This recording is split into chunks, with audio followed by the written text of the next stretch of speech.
Sirach, chapter 11. The wisdom of the lowly will lift up his head and make him sit in the midst of great men. Don't commend a man for his good looks. Don't abhor a man for his outward appearance. A bee is little among flying creatures, but what it produces is the best of confections. Don't boast about the clothes you wear, and don't exalt yourself in the day of honor, for the Lord's works are wonderful, and his works are hidden among men. Many kings have sat down upon the ground, but one who was never thought of has worn a crown. Many mighty men have been greatly disgraced. Men of renown have been delivered into other men's hands. Don't blame before you investigate. Understand first and then rebuke. Don't answer before you have heard. Don't interrupt while someone else is speaking. Don't argue about a matter that doesn't concern you. Don't sit with sinners when they judge. My son, don't be busy about many matters, for if you meddle much, you will not be unpunished. If you pursue, you will not overtake, and you will not escape by fleeing. There is one who toils, labors, and hurries, and is even more behind.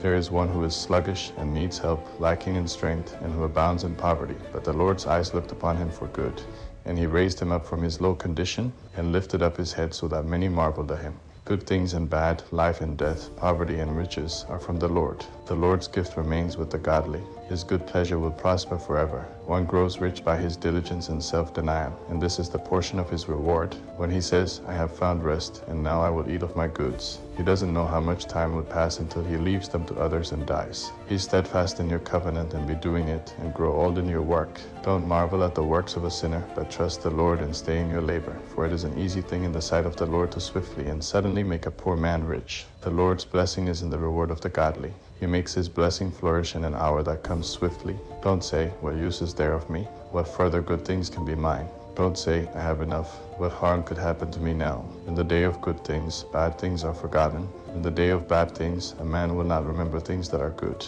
For it is an easy thing in the sight of the Lord to reward a man in the day of death according to his ways. The affliction of an hour causes delights to be forgotten. In the end, a man's deeds are revealed. Hold no man happy before his death. A man will be known in his children. Don't bring every man into your house, for many are the tricks of a deceitful man. Like a decoy partridge in a cage, so is the heart of a proud man. Like a spy, he looks for your weakness, for he lies in wait to turn things that are good into evil, and assigns blame in things that are praiseworthy. From a spark of fire, a heap of many coals is kindled, and a sinful man lies in wait to shed blood. Take heed of an evildoer, for he plans wicked things, lest perhaps he ruin your reputation forever. Receive a stranger into your house, and he will distract you with arguments and estrange you from your own family.